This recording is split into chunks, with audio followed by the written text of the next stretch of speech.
Well, hello and welcome back to our first Wednesday night service. And I'm glad to see you here.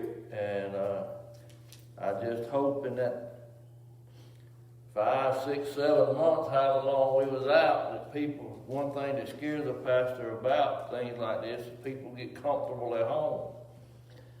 And as long as we're taping, guess where they're going to stay? At home. And so I'm going to go ahead and announce this, but this will be the last Wednesday night service that we broadcast on Facebook Live. This will be the last one. The only reason I'm doing this one tonight because I hadn't announced it. Now we are looking into, Brother Buck Owen is looking into buying some cameras and a system kind of like Community has, that we can live stream off our web page. Plus it will also be on the recording, and plus it will be on YouTube. But this will be the last night. And I just want to say this is, not getting on anybody, anything, but the Bible still says when we see that day approaching, we're supposed to what?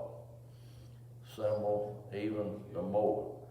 So, I know after a hard day's work, you say you don't know nothing about a hard day's work. Well, I do today because yesterday I had 5 grandchildren. Today I had 3 grandchildren and a neighbor's little girl, and I'm tired.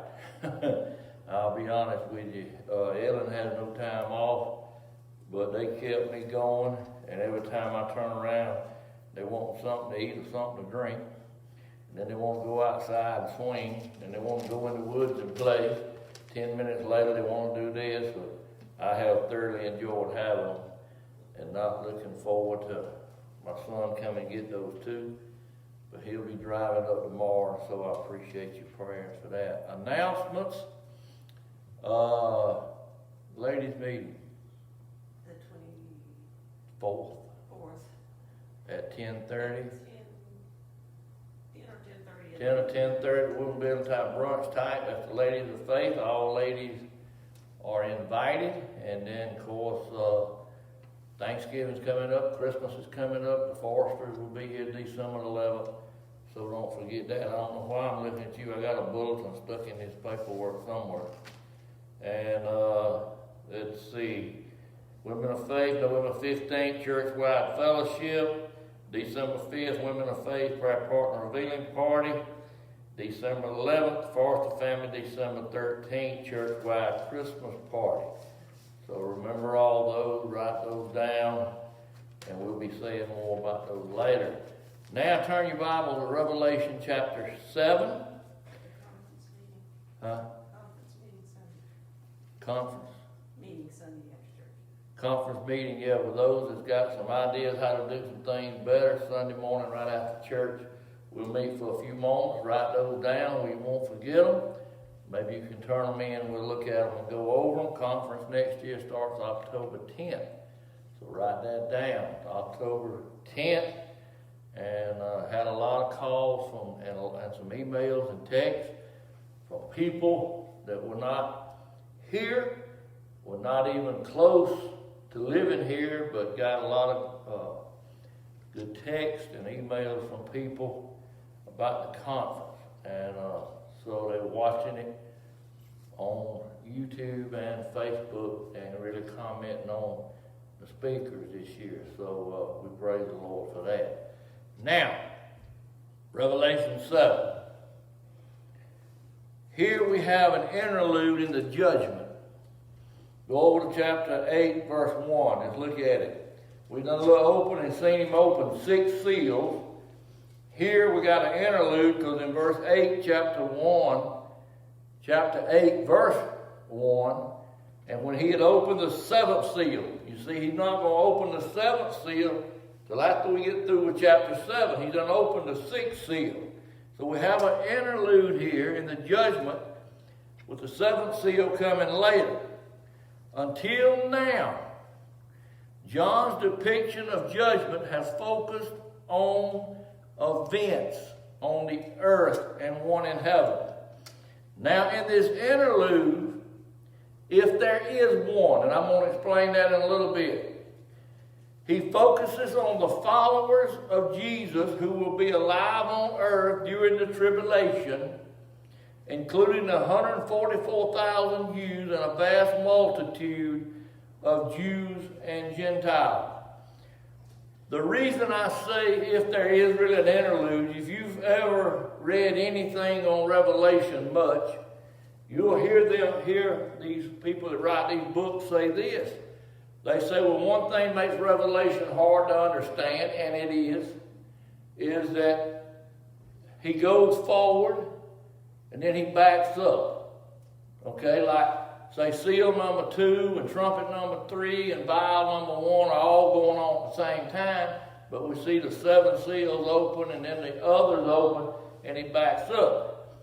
Some say that here, right here, well, we read the words in chapter 7, verse 1, and after these things, and that phrase is found several times in the book of Revelation. I'll just show you. The first time we see it in chapter 1, verse 19. Then we see it in chapter 4, verse 1. And then 7, 1, 7, 9, 15, 5, 18, 1, 19, 1, and of course here in 17, 1. Now there's two views. Two views. And what that is that it means, one, they say that after these things means that it follows the verse, it immediately proceeds, which that would go back to 6:16, chapter 6, verse 16. If it's not, and where it goes backwards, and he picks up again here. Here some say it means it means that it goes back. And it goes all the way back. Some say chapter 7 begins immediately after chapter 3. It's where chapter 7 should be. Okay? And that it should be where chapter 3, and it comes before chapter 6. Now, I may not get there tonight, so I'm going to go ahead and just point this out. I have a slight misunderstanding there, or a slight difference, because if you look over in chapter 7 verse 14, and one of the people asked, what are these that are arrayed in white robes, in verse 13, and you look at verse 14, he said unto him, Sir, thou knowest, and he said to me, these are they which came out of what? Great tribulation. So I don't see great tribulation taking place until chapter 6. Okay? So if they come out of the tribulation, they've got to be mingled somewhere in chapter 6 when we looked at the first 6 seals. Okay? And I'll also show you something else, verse 16. We won't get that tonight. They shall hunger no more, neither thirst any more, neither shall the sunlight on them nor any heat. Now, what was one of the, if you go back to chapter 6, what was one of the seals that we saw open? And it was the third seal, chapter 6, verse 5. And verse 6, he says, and a measure of wheat for a penny. Y'all remember that? And 3 measures of barley for a penny. And see thou hurt not the oil and the wine. So there was a famine there. Okay? And he says over here in chapter 7, that's the reason that, and I'm going to have to study it out even more to see if it actually does back up. Right now, I don't see it because of those verses.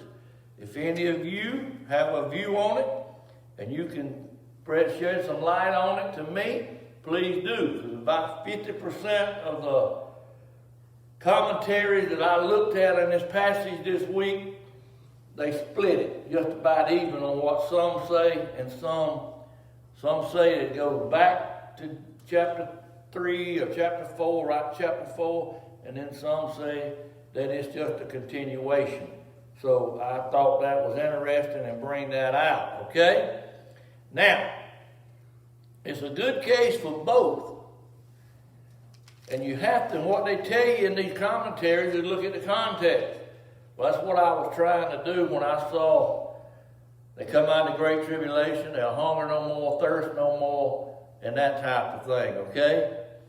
But anyway, the scene now shifts from judgment on the ungodly that we saw in chapter 6 to special protection for the godly in chapter 7.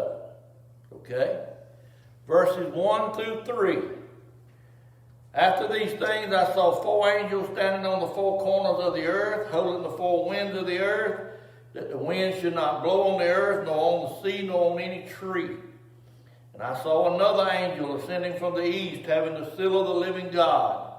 And he cried with a loud voice to the 4 angels to whom it was given to hurt the earth and the sea, saying, hurt not the earth, neither the sea nor the trees, till we have sealed the servants of our God in their foreheads. Now, what we see here is we see John saw 4 angels standing on the 4 corners of the earth, north, south, east, west, okay? And he sees them, and they're holding back what? The winds of the earth, that there shouldn't even be a breeze coming across it, nor on the sea, nor could you hear any rustling of the leaves in the trees. And he saw another angel in verse 2, ascending from the east, having the seal of the living God. Now, 4 angels are told to withhold judgment on the earth until the servants of God were sealed. Now, where are the seals planted on a person here? Look at your Bible. On the forehead. What I'm thinking is right there. All right. Somewhere on the forehead. Now, what does this seal symbolize? I'll show you this. You see this right here. This is the Bible cover a cowboy friend of mine made for me that's in leather work. And if you see this symbol right here, it looks like a cross or a T and a D. That is my brand that I used to brand my cows with when we had 3 or 4 people running cows on the same property. And the way you tell them apart is each one of us had a brand. It's the way I kept the horses. And I told Brother Jerry, I think it was, that he couldn't steal my Bible now because it's registered with that brand on it. But what did that brand show? When I rode up and saw a cow with that brand on, what did I know? Ownership. That's mine. Leave it alone. They still do that big time, out west and up in the northwest. So it's the same thing that a seal here. The seal here on their forehead symbolizes protection and ownership and God's intention to protect the 12 tribes that are mentioned. Okay? Now he's protecting the 12 tribes here. And if you want to carry this back to why I'm still pre-trib, is because he's protecting Israel just as much as he protected Noah from the flood, Israel from the plagues of Egypt, and Rahab and her household in Jericho. God is protecting them. The seal is the Greek word for gizio, and it means to stamp for security and or preservation. Okay? A seal is a stamp of ownership. Turn to chapter 14 real quick. What did the stamp say? Let's look at verse 1. And I looked, and lo, a Lamb stood on the Mount Zion, and with him 144,000, having his Father's name written in their forehead. But everything that God does during this time of tribulation and great tribulation, guess what the Antichrist does? He's got a counterfeit for it. Look in verse 9 of chapter 14. And the third angel followed them, saying with a loud voice, if any man worship the beast in his image and receive his mark in his forehead or in his hand. So whatever Christ does, the Antichrist will come along and have a counterfeit for it. Now, I want to make this statement right here real plain. I think you'll get it. We're talking about 144,000, are we not? Verses 4 through 8. And I heard the number of them which were sealed, and there were sealed 144,000 of all the tribes of the children of Israel. Now, many Jews today know what tribe they're from. They want to call them the lost tribe, right? And but guess who does know? God knows. And so right here in the end times, he says this in verse 5, that the tribe of Judah was sealed 12,000. Of the tribe of Reuben was sealed 12,000. Of the tribe of Gad was sealed 12,000. Of the tribe of Asher was sealed 12,000. Tribe of Naphtali was sealed 12,000. Manasseh was sealed 12,000. Simeon was sealed 12,000. Of the tribe of Levi was sealed 12,000. Of the tribe of Issachar was sealed 12,000. Of the tribe of Zebulun was sealed 12,000. Of the tribe of Joseph was sealed 12,000. Of the tribe of Benjamin was sealed 12,000. If you add that up, that's 12 times 12,000 equal what? 144,000. Now, I hate to disappoint a lot of this new movement going on today, and also the Jehovah's Witnesses. But this is neither one of them. Okay, this is not Gentiles. This is not Jehovah's Witnesses. This is 12,000 men from each tribe of the tribe of Israel. Okay? Now, one tribe is omitted. Actually two, but of the first 12 is one, right? Do you know who's omitted? Dan. Okay? Now, I think if you go to Ezekiel, you're going to see where the tribe of Dan receives some land in the millennium. But here, his tribe is not mentioned. There is a tribe here mentioned that many times that have been mentioned in the past was usually left out because they had the business for all the tabernacle and stuff. What tribe was that? Levi, but he's mentioned here. Okay? He's mentioned. Okay, let's look. Of the tribe of Joseph, well, no, it's verse 6. Of the tribe of Manasseh was sealed 12,000. Now, Dan is omitted, and Joseph, his son, one of Joseph's sons, Manasseh, is listed. But Ephraim, that's the other one you was thinking about, is also omitted. Now, we don't really know why that Ephraim is omitted, but Dan may have been omitted here because he was one of the first tribes to go into idolatry. Okay? Now, let's see if I can find something. All right? Go to Judges chapter 18. Now, this is what some say, not all. But Judges 18.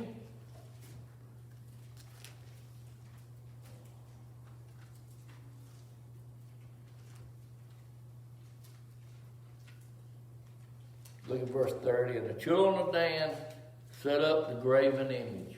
You see that? All right, let's go to 1 Kings 12. 1 Kings 12.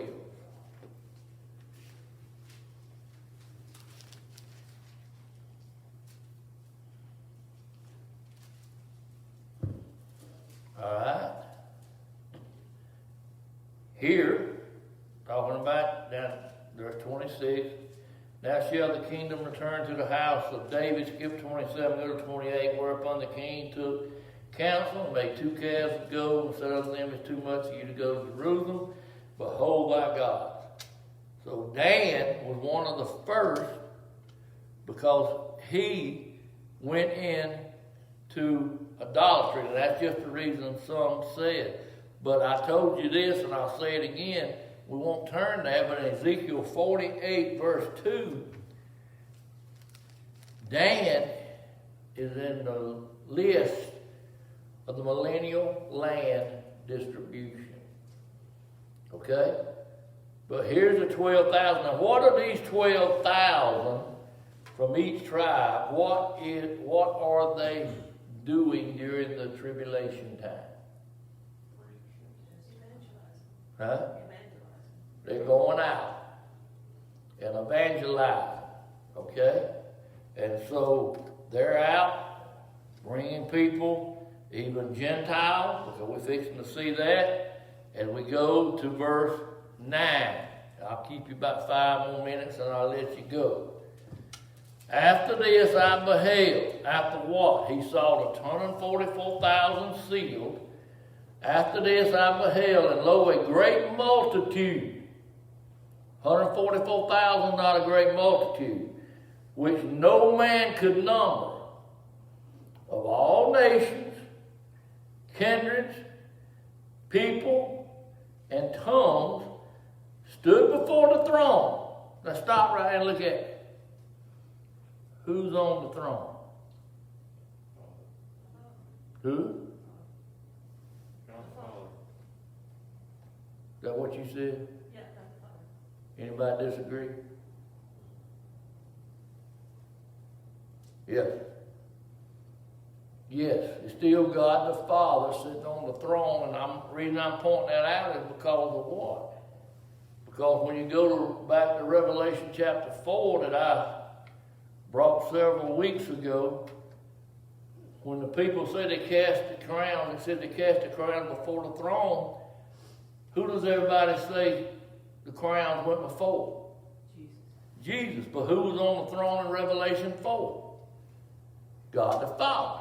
Who's on the throne in Revelation 7? God the Father.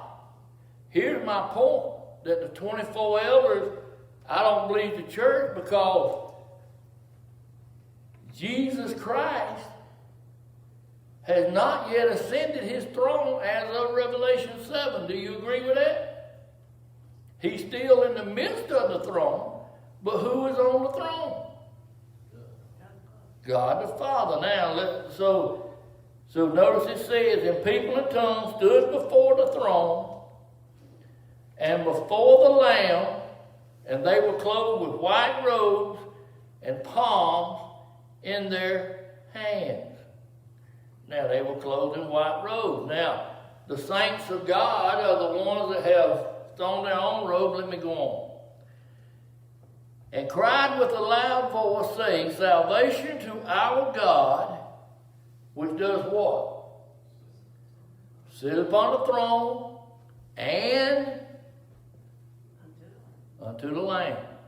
Okay? And all the angels stood round about the throne, and about the elders, and the 4 beasts. Now stop for a minute. Let's look at that real quickly. Angels stood around the throne. The elders stood around the throne, and the 4 beasts. Those are all heavenly creatures, not earth dwellers, or people that have earth, in my opinion.